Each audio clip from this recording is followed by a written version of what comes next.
All right. Boom, boom, boom. All right, let's get that hit 'em.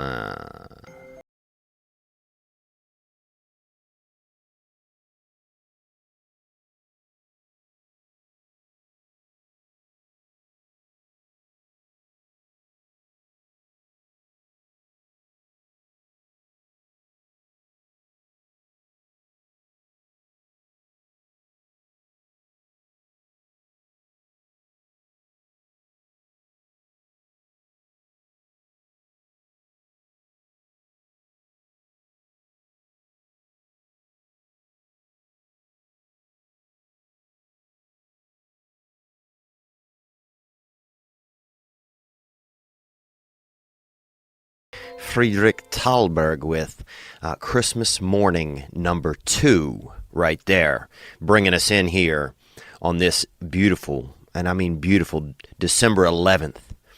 That music, and you've heard that music right there before. That's kind of like when, on that Home Alone movie, when Kevin finds the, when it's finally Christmas morning and everything is at peace, You hear it? Listen. With the freshly fallen snow, and he comes outside of his door, and there's his mom. Or the world is okay, the world is okay. That's that beautiful moment music. And that's Friedrich Thalberg. And he's coming at you somewhere, probably from Germany or Hungary, out there in the wild of Europe. Friedrich, you can almost picture an old man with a candle, dog laying next to him. Dog's probably been dead for 2 years. Friedrich has no idea, though. He's just there writing that music. Old Friedrich Thalberg. This is kind of like if you ever worked at a hospital and they, sometimes they have a gay man or even just a kind of a wild straight man comes in and he got something crazy he's been put into his butt, and it could be an animal or a vase or something, kind of a small vase or anything like that. And this is that music when they finally pull it out, You know what I'm talking about? Let's hear it one more time. Oh, they're trying to pull a dove out of some fella's buttocks right here. Uh-oh. Looks like they might get it. A little more morphine. Praise God. Praise the Lord. I got a dove out of my buttocks. And that happens, man. It's that time of year. And it is that time of year. Merry Christmas. Happy holidays. Happy Hanukkah. Happy Kwanzaa. They always throw Kwanzaa in there for like the black community, but you never hear anybody that celebrates it. It's like, I guess it's good, but I think there's a few other holidays out there. And on Thursday's episode, we're going to delve into a little bit more of the, some of the holiday attractions and Christmas vibe from around the world. Just a couple, though, in advance. In South Africa, they eat fried caterpillars this time of year. And that's a delicacy. And I've actually had those in South Africa. I've been there, and I've had those treats over there, them crawling treats. And over there, something, here, in America, animals get more rights because we don't need them as much, Animals get extra rights here. You might see 2 gay dogs getting married here in New Hampshire or in, over in Albuquerque. You might see a couple of gay Dobermans out there, doing sex and looking for ring shopping. You might see a... here in Beverly Hills, you'll see, last year they had a famous Bichon that a lady tried to get a nose job for a Bichon just because, it wasn't, it wasn't appeasing some of the selfies and stuff she was taking. For her, it wasn't good enough. And you'll see, you'll see someone out here with you'll see like sometimes like a tender man, with a veal, but like a baby goat that he rescued or something, and now he's walking it over there on Santa Monica Boulevard or in West Hollywood. But that's just because you don't have necessity for the animals here. You get up into Montana, you get up into Mississippi. They got people. They see a deer, they're going to gun it down. But they're going to eat it. They're not just, they're not just drive-by shooting animals. They use them. The animals are of necessity. And when you get out there to Africa, you get out there to the big black continent. That big mysterious. That Mother Earth, and that thing is just the damn womb of the world. If you haven't been to Africa and looked into an African man's eyes, that's where they got the idea for Lion King. If you haven't, look, I think I've been to Africa maybe 6-7 times, and you look into a Kenyan man's eyes, you can see the beginning of humanity. And I know that might sound wild to you, but their eyes just go so much deeper than a lot of the eyes here in America, because we got new eyes here. This country's only been around for so long, but you get into the depth, into those, visual swimming pools, those wading waters that are sitting in an African man's skull. You can really, and I'm serious here, you can see back into almost the beginning of time, A lot of people out there are looking in space. Elon Musk out there hunting around in space, how to travel through time.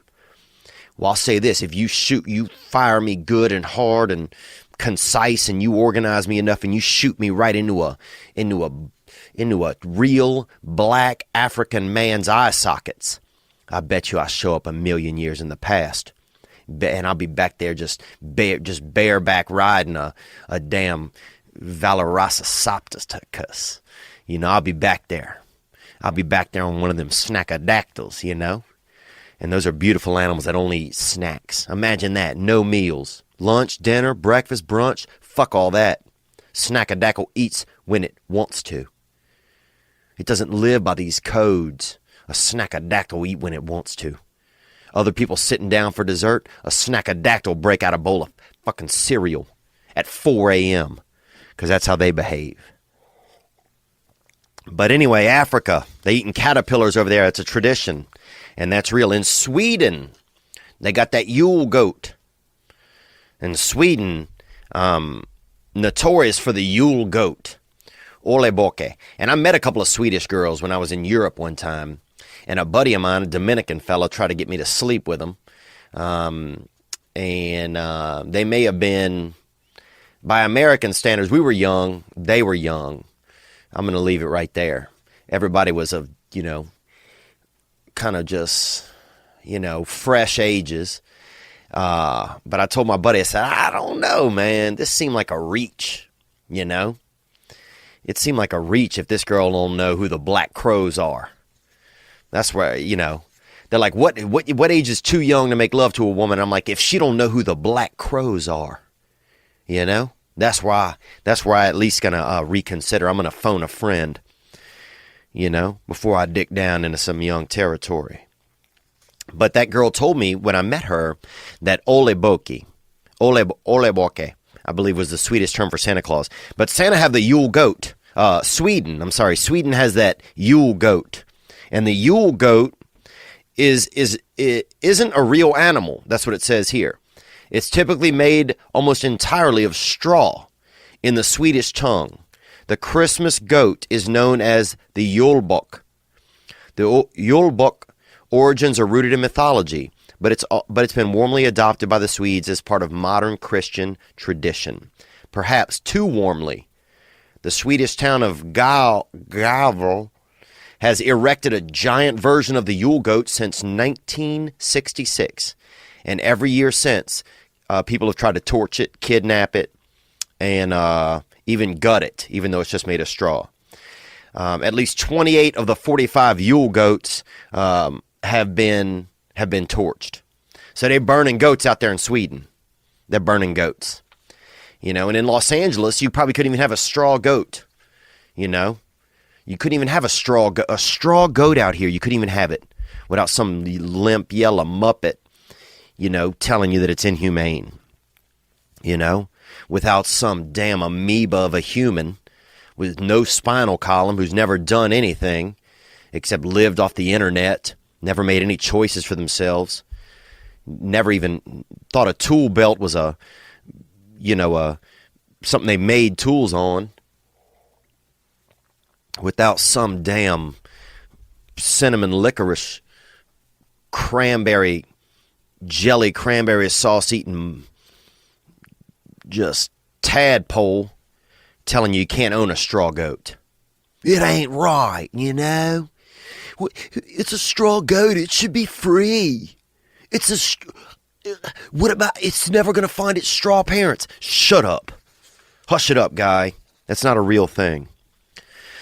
So those are some things that go on in the world, and I'm going to get into more of those on Thursday's episode, just examining kind of Christmas around the world, and just what it means to some people, you know, and what it is, and I've just been fucking stressed, man. I've been stressed out, and to be honest, a lot of my stress is coming from I've just been being lazy.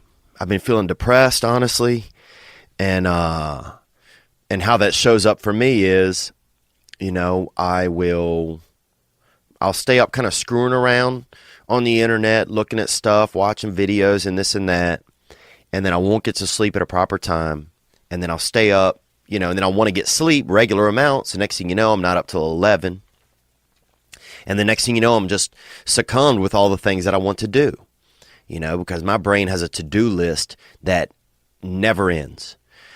So then I get depressed because I'm not getting all my stuff done. You know, so sometimes I get in this cycle where I'm just not, you know, I'm not choosing to take care of myself and to do the things that I need to do to feel healthy, you know, and to feel, you know, it's just like I make my own stress.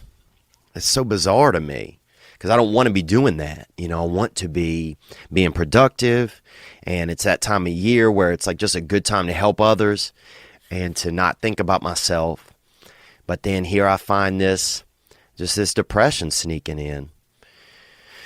So it's been kind of frustrating, you know, and some of it is just getting up and going. You know, I did some yoga at the house, you know, but it's like I'll get into bed and I'll just feel, I'll just feel depressed.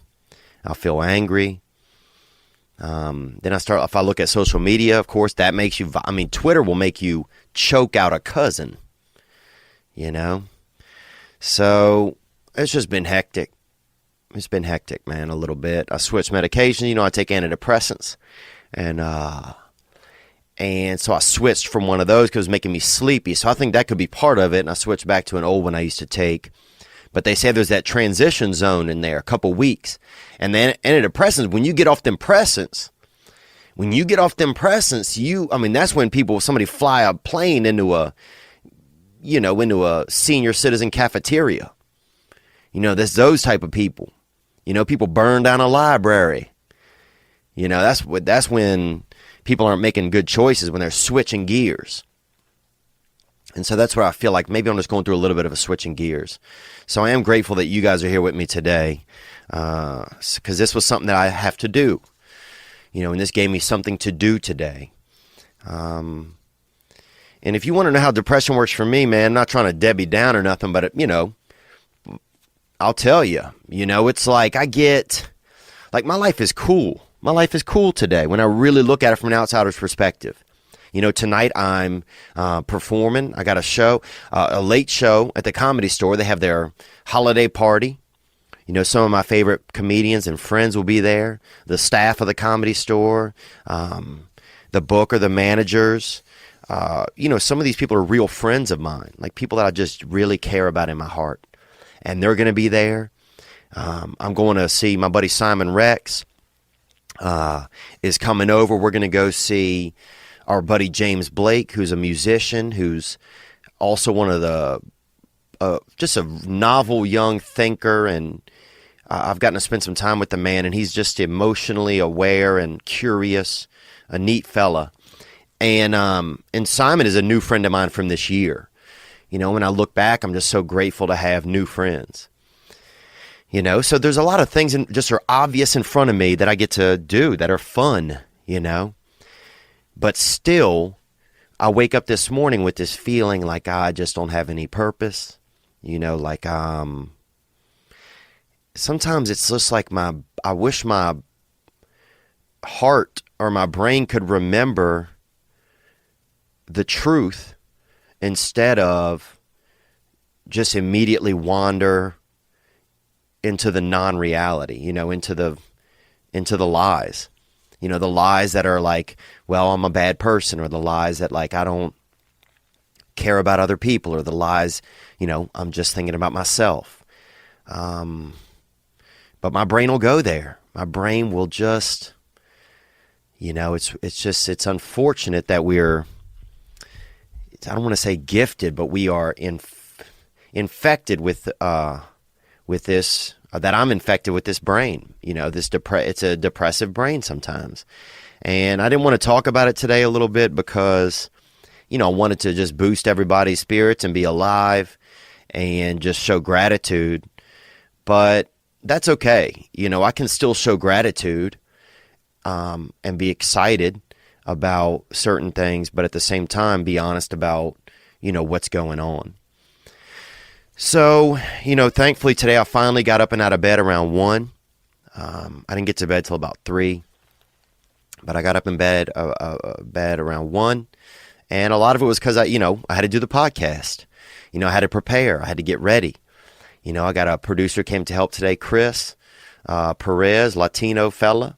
And he coming in here with these Latin ideas and stuff like that. Them piñata junkies, they out there. Sipping limonada.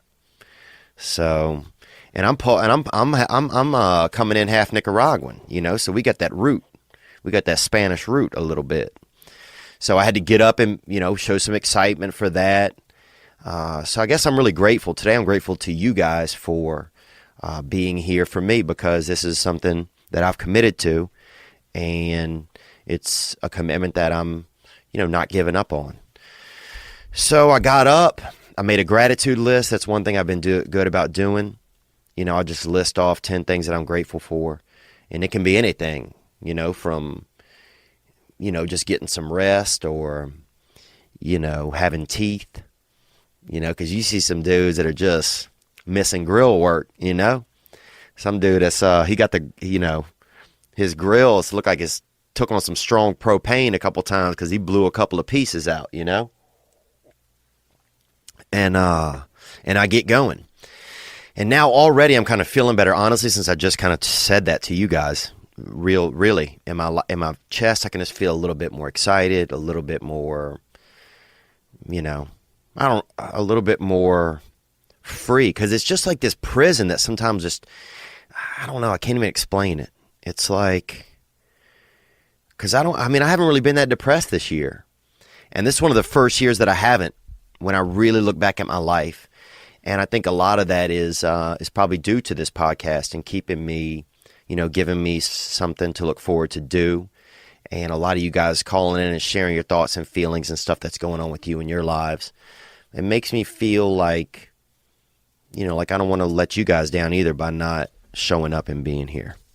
So thank you for, a little bit of teamwork, I guess, because I just didn't feel good, And sometimes there's not even a reason for it. People are like, why don't you feel good? I'd be like, cause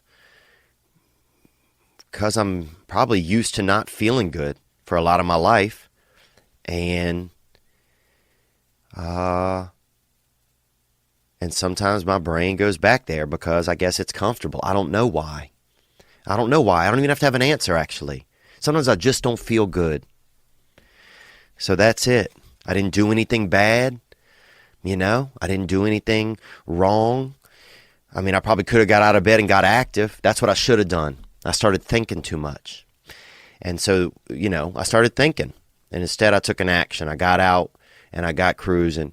And I'm here today with you guys. So I'm thankful for that. 100%. And I ain't burning no Yule goats, boy. They about to be hunting straw goats out there. But back to my original thought now. So in some places they kill animals, they need them. It's a necessity. And when you get to Africa, okay, when you get to that big A, where Indiana Jones went a couple times looking for treasure. When you get there, you see a couple caterpillars go by. That's like bison. Okay? That is moving lunch right there in places where people are starving. And that's real stuff. So you get over there, that's a real deal. You know, people are like, you hear that in the middle of the night, they're like, I think I hear something. And somebody look outside and it's just a caterpillar. But that don't mean anything. It means you get the spears out. Because that's lunch. You know, that could be dinner. And I'll tell you this story. I was in Vietnam. I might have told this story before. I have a very short-term, long-term memory loss. And I was in Vietnam, and, you know, you can go to the markets there, and they kill an animal right there for you in the market. You know what I'm saying?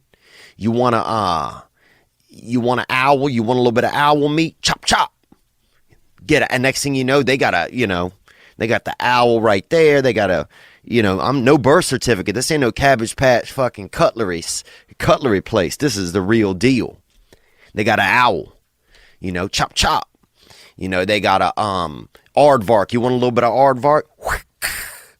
Next thing you know, they cracked open a spine of an aardvark. And they got, they pouring the marrow into a cup and they dipping you out. A couple of vark medallions, Next thing you know, you're rolling out of there with 8 little cuts of, vark. So people, you go into these Vietnamese markets, anything is a meat. What do you want? You want a little bit of, look, dude, if some visitors went missing, dude, I guarantee you they show up on a menu in a market. You want 2 pounds of Kathy? Huh? You want a couple grams of Andy? We got him. So I went in there and I was thinking, with these American thoughts.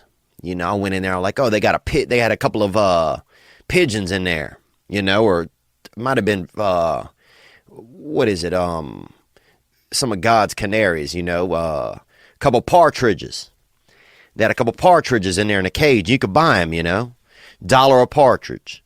So I'm thinking I'll get me a partridge. I'm going to set it free. I'm going to change the game. I'm going to be this big, fancy fella here. I'm going to come in here and show these Viets how to change the game by setting animals free. Dude, I bought one. $1 for a partridge, right? Get that partridge. I run outside with it, this is my moment in the sun, This is my, I let that partridge loose. Man, I tell you, immediately, 8 different Vietnamese people jumped on this partridge. One dude pulled a sword out of his belt and went right at the partridge, dude. Another dude came rolling off of a tree branch, dropped down on a rope and tried to snatch for it. People came. It was like it was choreographed by the Lord. It was just 8 different levels of partridge attackers. And one guy got to it first, right? Grabbed it right out there in the wild, in the open, in a parking lot by a Vietnamese market. Snapped its neck. Did a neck snap on that partridge, I'm not talking L5S1, dude. I'm talking L9. I'm talking about up top. Snapped its neck and just put it right on his shoulder.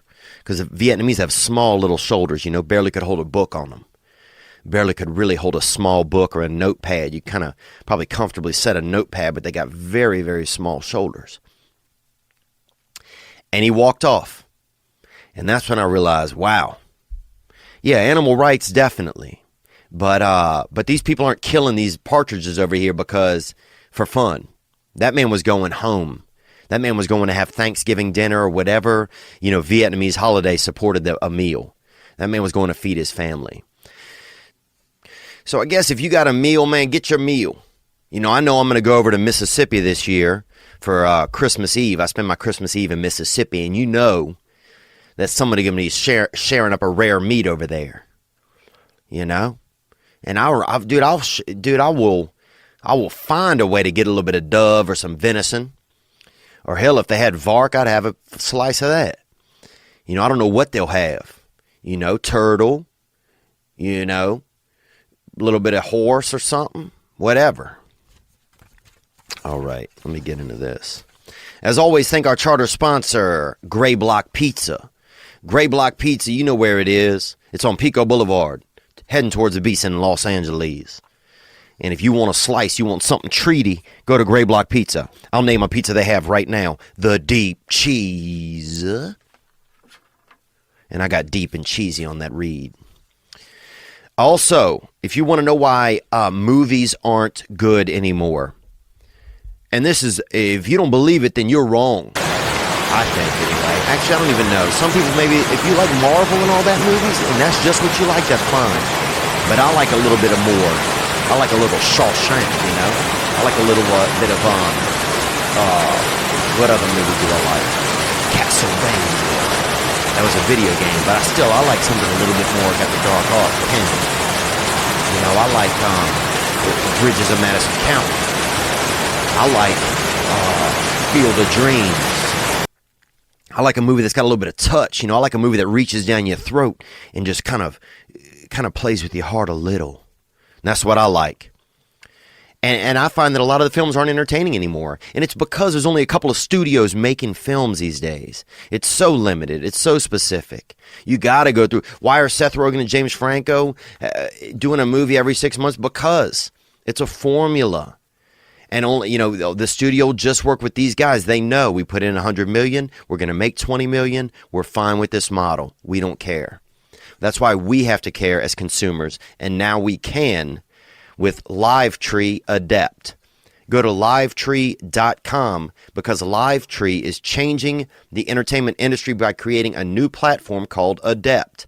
The public, us, will be able to fund what they want to watch, own what they help produce, decide who's in it and what goes on through the processes of content creation, funding, and distribution.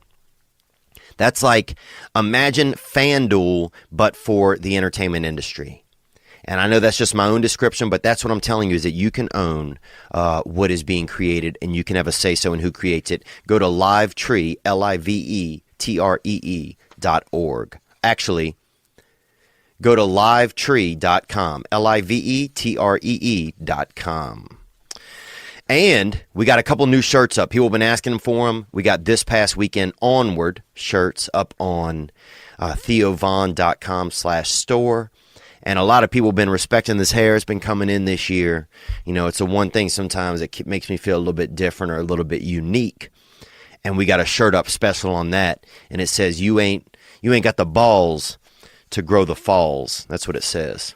And it's got a picture of that sweet gender neutral hairstyle that's flowing off the back of my own head right now. And this is gender neutral because you want a job today? You want equality? Well, I'm going to be a living example of equality because I'm gender neutral out here. All right? I'll do it. I'll fold my nuts into something if you want to contest it. I will fold my nuts into do some or a vajami.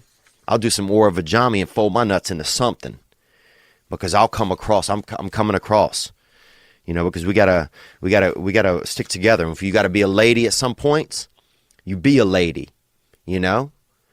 Sometimes I want to be. You don't think I want to be a big beautiful woman? Sometimes, get a cutlass and straight up chill, eat some lemon cookies, and breastfeed something. Then you're dead wrong.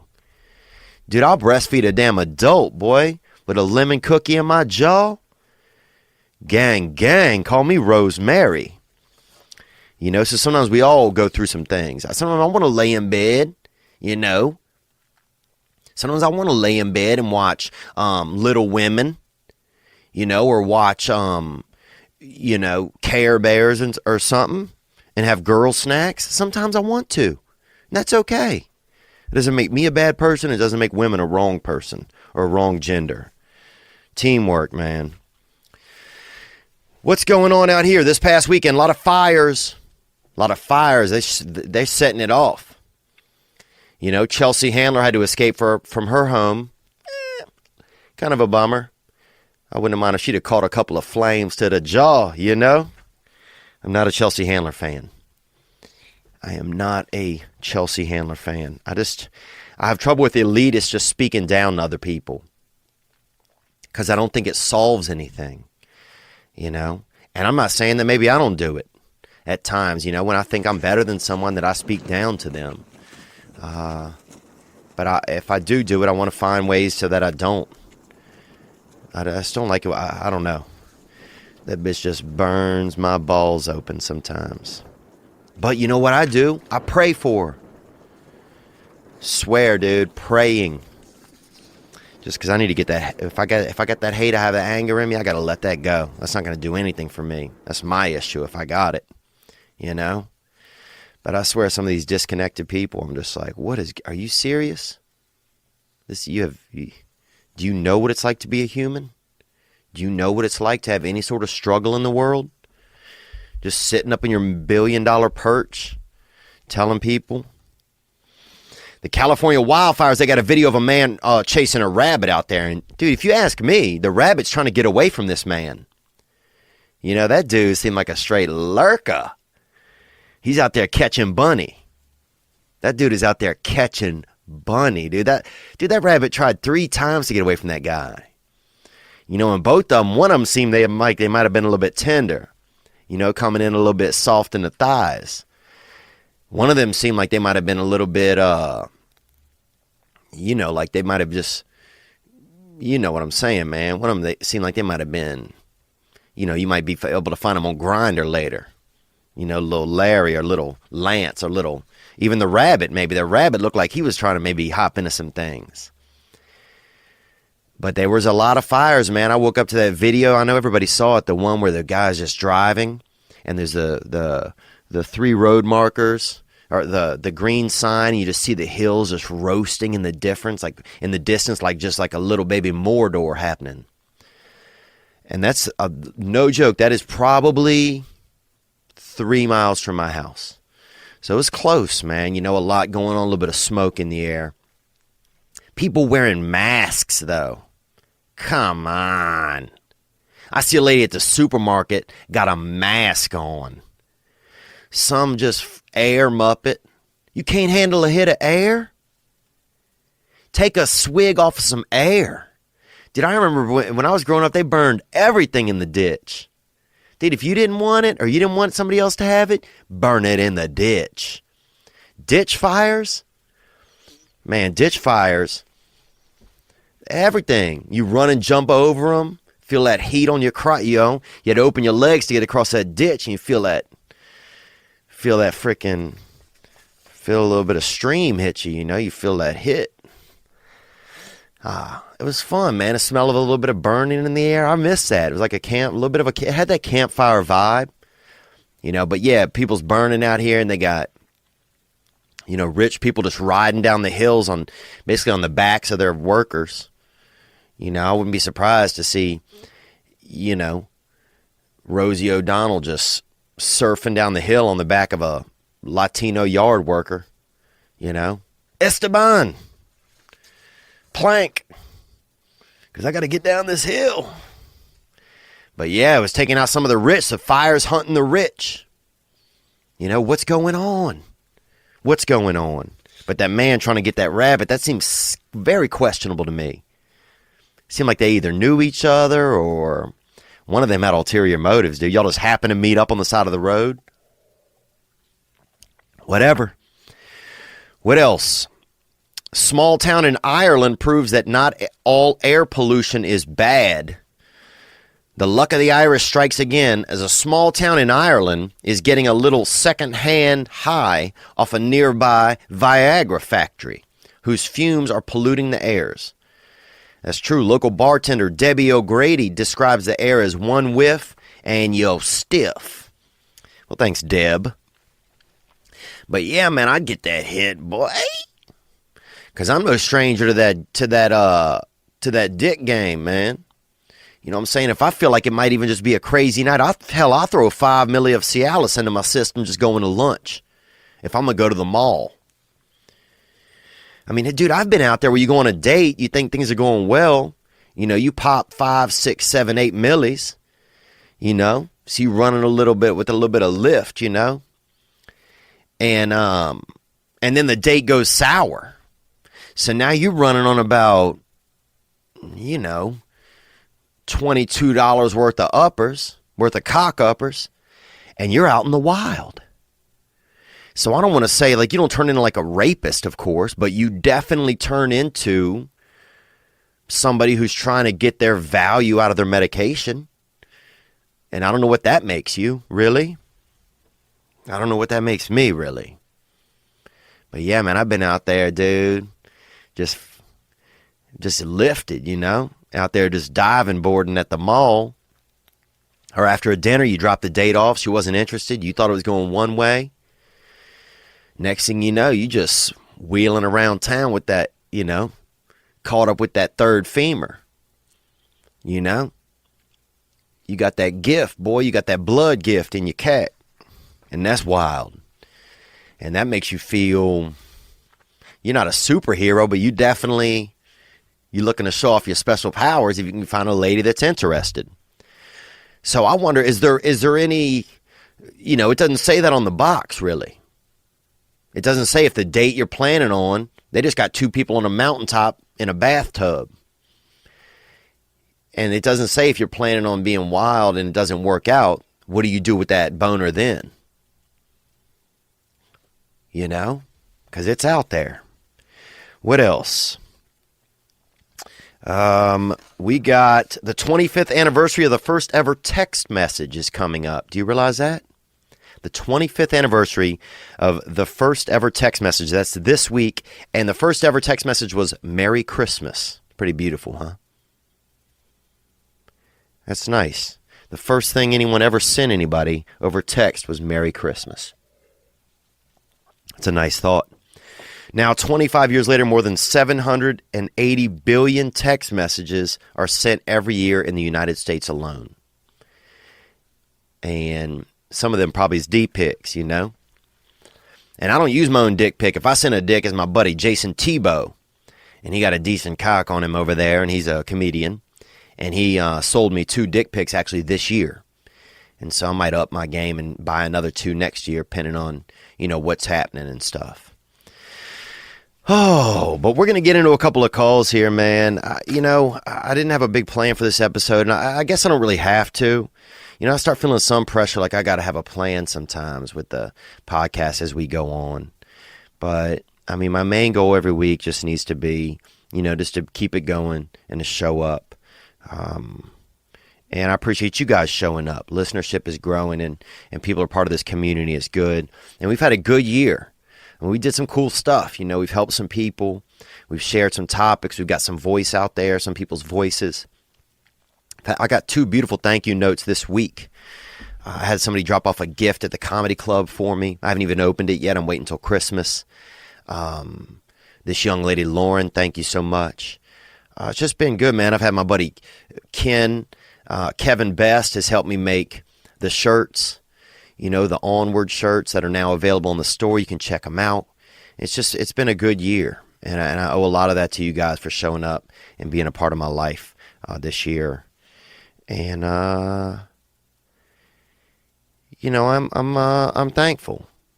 This has been, when I look back on my life, sometimes I don't really know, what I've done.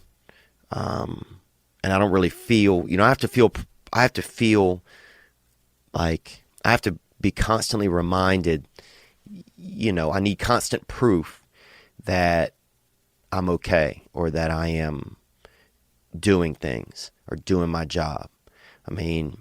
Some people would look and be like, oh, man, you're so lucky. You're like, I'm talking to my buddy Brian yesterday. He's like, you're so lucky, your life, like, you seem like you have it all and this and that. And then here I am, and I don't even want to get out of bed, even though I have a great day ahead of me, full of people that love me and people that I love. And, so that's maybe some of what we're doing here for each other, And I think we're going to try to get back to, I'm going to listen over the holidays and listen to the different episodes from the year and see what worked and what didn't. And I'm always open to you guys' constructive criticism, always. We're trying to do this shit together, whatever it is. So make sure to, hit up in the YouTube comments or whatever, and thank you guys. Now, I will say this. We had a call last week 2 weeks ago from Adam, right? I'm going to replay Adam's call because Adam called in this week and was not happy about the responses that we gave him. Let's hear Adam's some of the replay from Adam's original call about pornography and gang banging in house. More. Hey, what's up, Theo? My name is Adam, and got a little question for you. Maybe get your thoughts on a little something in the dark arts that I've been. My wife, at about year 2, informed me that watching pornography was akin to cheating. Okay, so Adam's calling up to get thoughts. His wife thinks, informed him in year 2, watching pornography is akin to cheating. Let's hear more. She requested that I stop watching that pornography. She wants you off that porn, okay? And so I did.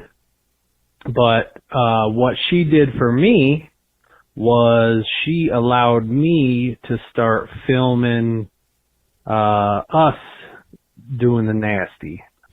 So she doesn't want you watching it, but she's now okay with you directing and producing it in-house with her. Onward.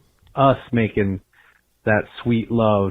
And oh yeah, dick tricks and all of it, man. I've seen it all on the web.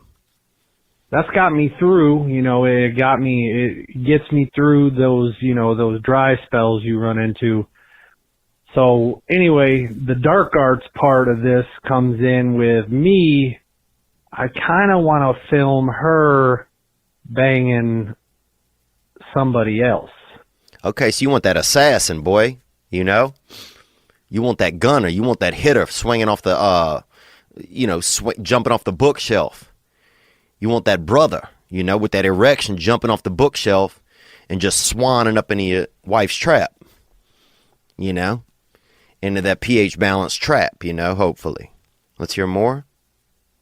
Anyway, man, I'd like to know your thoughts on that, if asking her to do that or eventually maybe even getting her to do that, what you think kind of an effect it might have on the old marriage. Okay, there you go. That was Adam's original call, right? So we had callers call in last week on the Thursday episode, I believe it was, and give Adam their thoughts. Because I put that out to everyone, Mr. Adam, because I didn't have experience, I made love to a couple girls that were cousins, I guess, in Indiana one time.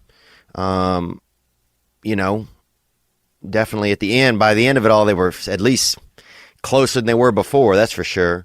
But and then another time in Missouri, I had a woman, a hottie, and this other lady was kind of this sort of, kind of Polish or Baltic sort of barbell lifting looking young lady.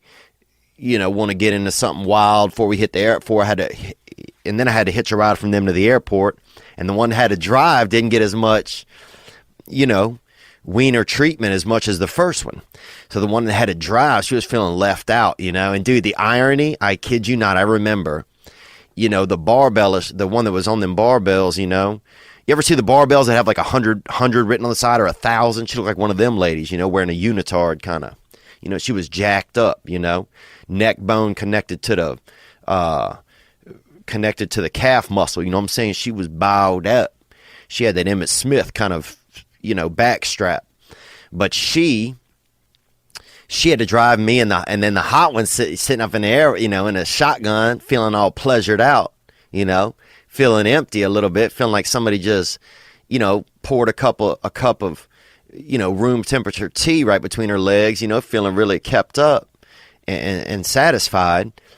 And then that Wrangler, that hitter, she's having to drive us to the airport, and she had a stick shift, dude. And I could tell that every time she touched that stick shift, it just reminded her of some of that C that she, some of that extra, that mahogany wiener, that strength that she didn't get.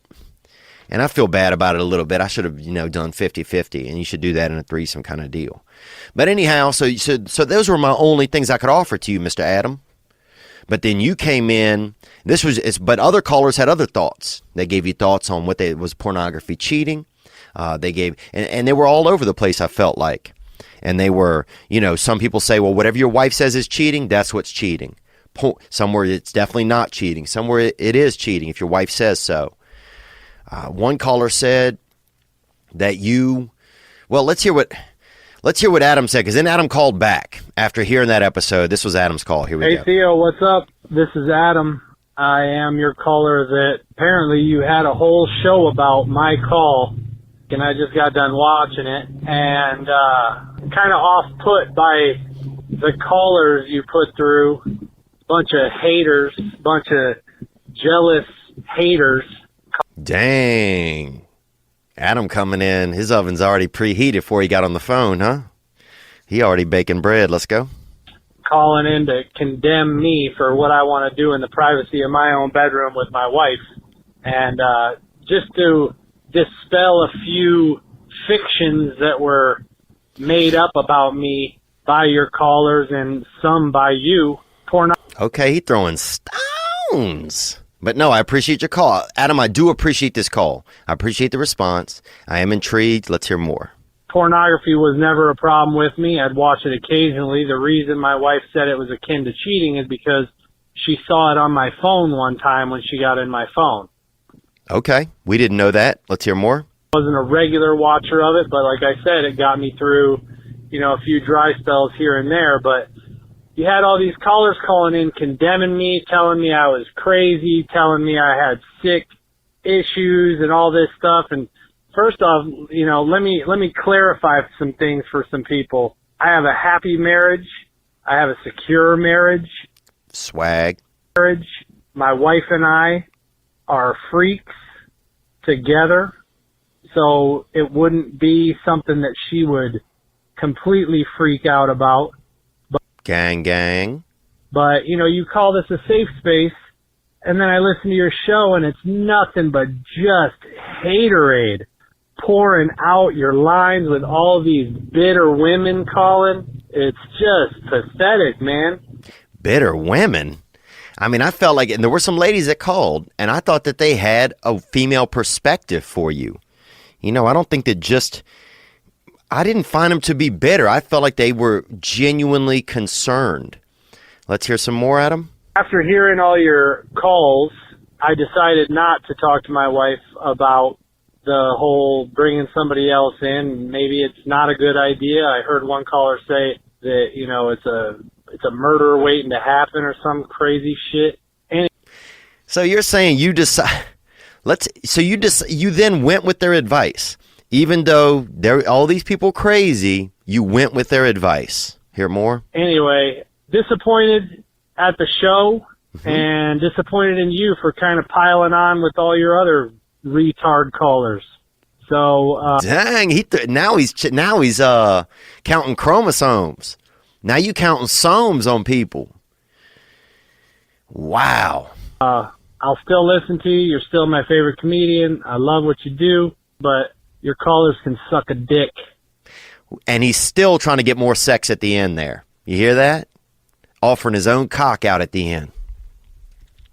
Adam, I appreciate your call, man. And I'm going to tell you, first of all, I thought about this, man. I even took a couple of notes. First of all, there was some misinformation, okay? Because we didn't know that your wife was a freak. We didn't know that you was dating a wild cat. We thought you had a smitten kitten at the house. You said your wife didn't want you to, or had called you out for watching pornography after 2 years of marriage. So we're picturing, we're picturing a little Fräulein in the kitchen. She got the apron, says save it for marriage on it, knitted into it by her grandmother. She's, we're picturing a smitten kitten.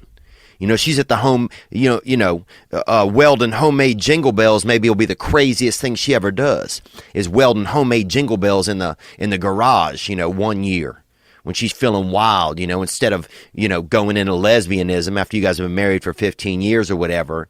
She gets that out of her system by welding homemade jingle bells, heavy bells, some denoters in the garage 1 year. And that's how she gets it out of her system. We pictured that. We pictured that sort of a vibe of a woman, I believe. And then also, so we didn't know that she was, had that Cruella de Vil in her, we didn't know she had 101 Dalmatians trying to get up in that age, We didn't know she was like that. So for one, there was misinformation, and that's okay. Look, I like a freak, you know?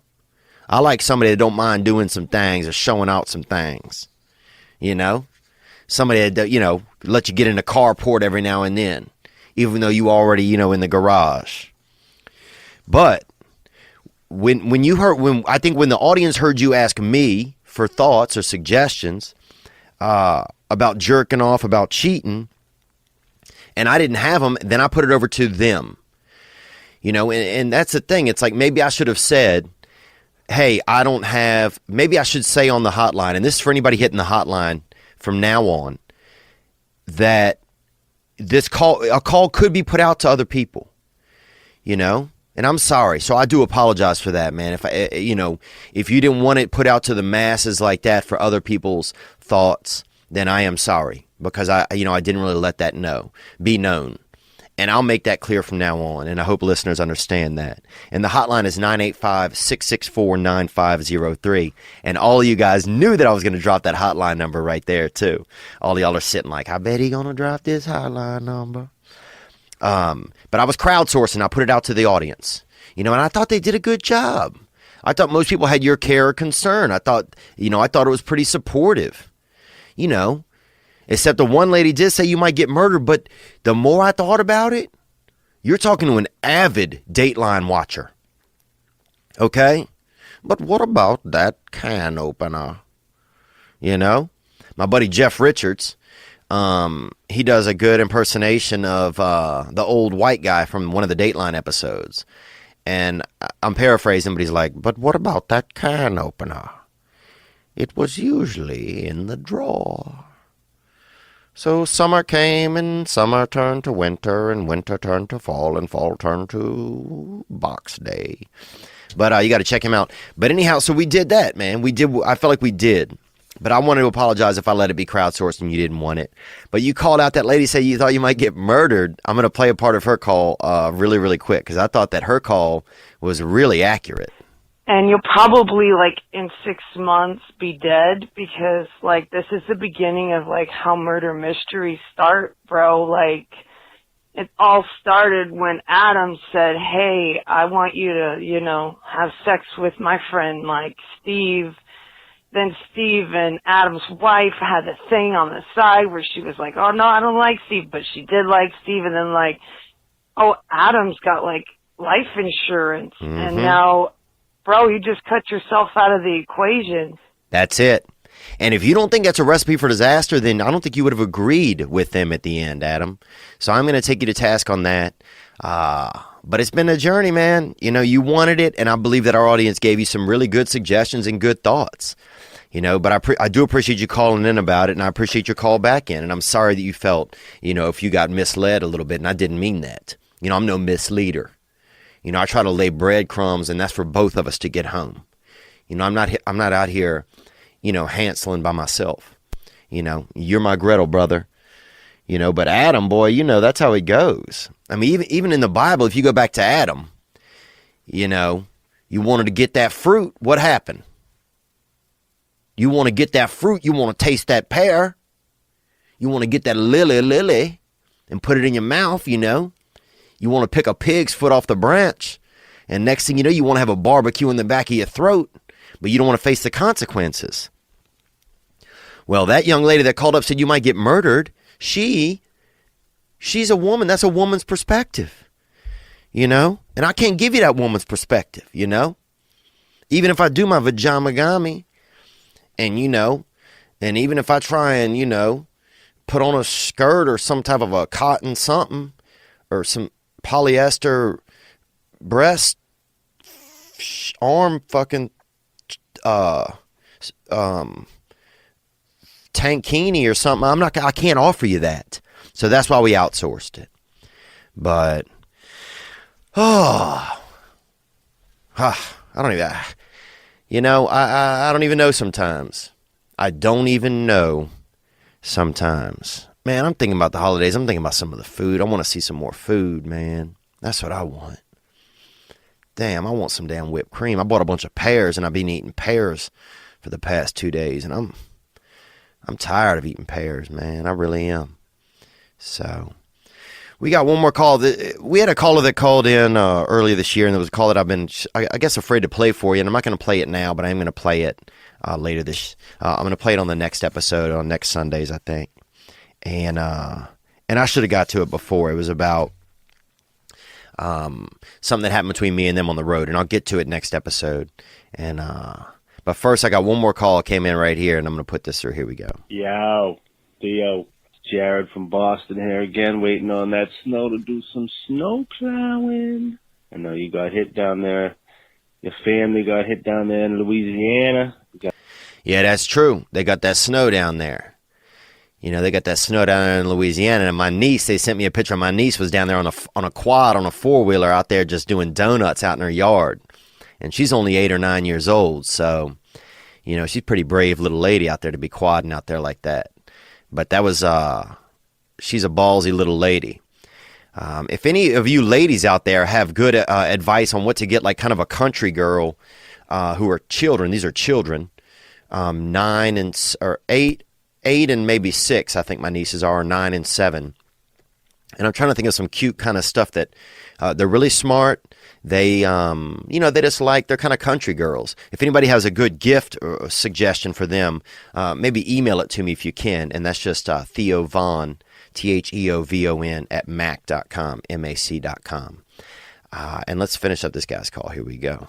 You got that little God's blanket coming at you, keeping y'all nice and cozy. And I'm going to be doing some plowing, and I'm going to be doing some listening. So just want to say, God damn, you're a handsome young man. Thinking about dressing you up in a little dress and a little wig. Oh, man, he trying to get me feeling special. You hear him? He trying to rearrange the fridge and take me off that busy shelf and put me in that crisper drawer. You know what I'm talking about. Taking you on a walk through the woods. Yeah, but I ain't going to show you Grandma's house. I'm going to show you a little something else, Theo. You know what I'm saying, kids? Huh? You know, we're doing some plowing. We're doing some snow plowing. We're doing some plowing. You know what I'm saying? With that little boot hat. You know? But, damn, he got French there at the end of that part, huh? More? But, I ain't really gay, bro. But if I was gay, I'd be all up in that ass, Theo. You a damn handsome man. Dang, dude. Look, if you gay or not, man, it's okay. And if that's what you got to do to get it out of your system, sometime call another man and leave a voicemail telling you're going to sneak him off into the woods. I mean, you really described the evening, Mr. Boston. You really described the evening, Mr. Boston, about being sex and doing it. And, you know, getting out of there and trying to skeet between my cheeks like that, you know, and being dark. You know, and trying to get all browned out, you know. That's that butt. He talking about the booty time, you know. And yeah, I don't know if you ever knew this, but that song, Brown Eyed Girl, that's always about doing, you know, backdoor sex. If you don't realize that, Hey, Where Did We Go? Days When the Rains Came. Down in the Hollow. Playing a New Game. Come on. Laughing and a running, skipping and a jumping. You're my brown-eyed girl. Come on, man. Playing a new game. Y'all know that. You know what's going on out there. But look, buddy, we all have to do something to get it out of our system every now and then. You know? Sometime I used to go to Quiznos and eat a big sandwich. And when you open your mouth on that toasty bread, and I've talked about this before, and you lock eyes with another man in there, you can feel the squirrels run.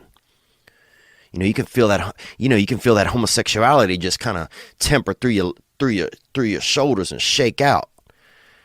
Shake down street, man. You can feel your neck swirl a little. And that's okay. You know, that Quiznos gives you that. You got to let the squirrels run a little bit, you know? Sometimes you got to do something. You got to touch your buddy's neck while he's sleeping, you know?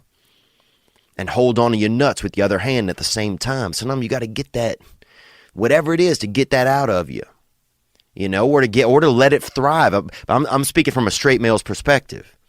You know, I might do gay when I'm at 70 or 80, but for now I'm doing straight, and I'm going to have a family, and I'm going to do all of it, you know, but I'll look at gayness when I'm later.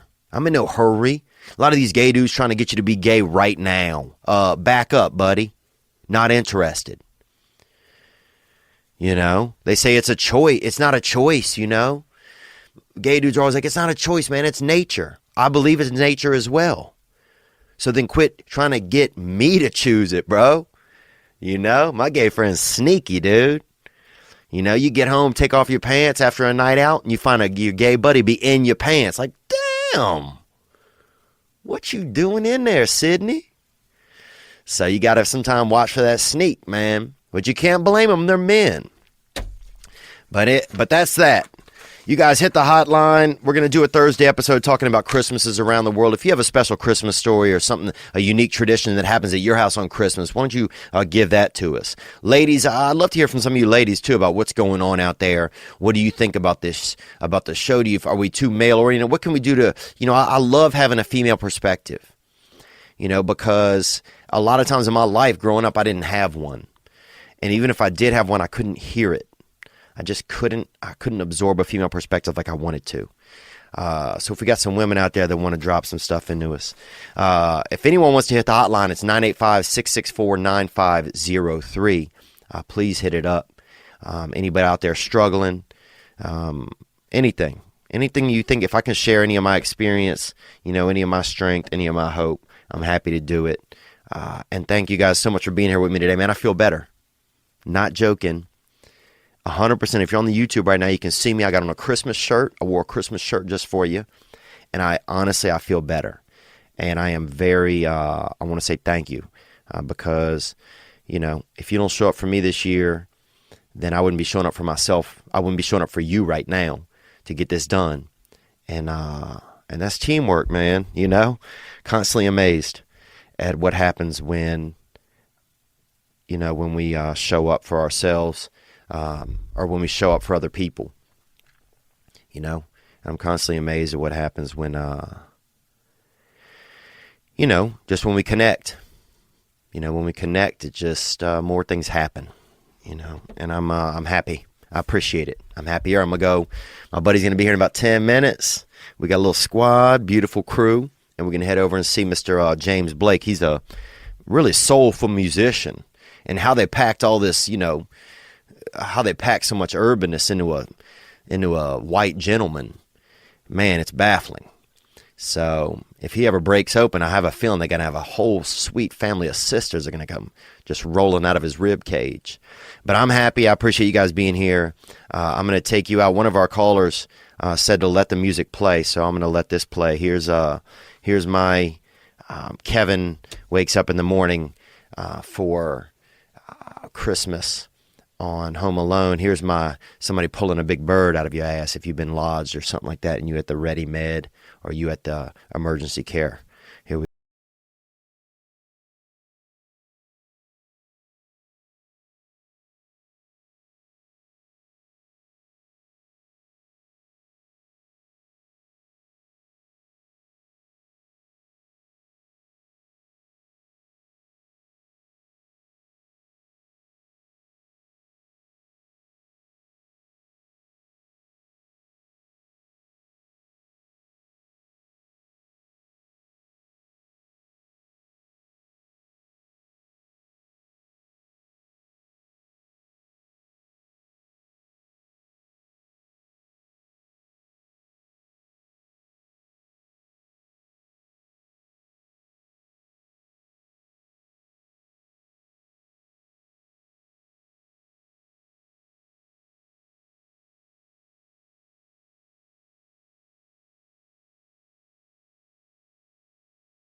Jonathan Kite, and welcome to Kite Club, a podcast where I'll be sharing thoughts on things like current events, stand-up stories, and 7 ways to pleasure your partner.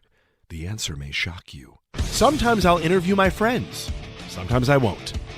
And as always, I'll be joined by the voices in my head. You have 3 new voice messages. A lot of people are talking about Kite Club. I've been talking about Kite Club for so long, longer than anybody else. So great. Hey, sweetheart, here's the deal. Anyone who doesn't listen to Kite Club is a dodgy bloody wanker. Do you know what I mean? Hi, I'll take a quarter pounder with cheese and a McFlurry. Sorry, sir, but our ice cream machine is broken. No! I think Tom Hanks just butt-dialed me. Anyway, first rule of Kite Club is tell everyone about Kite Club. Second rule of Kite Club is tell everyone about Kite Club. Third rule, like and subscribe wherever you listen to podcasts or watch us on YouTube, yeah? And yes, don't worry, my Brad Pitt impression will get better.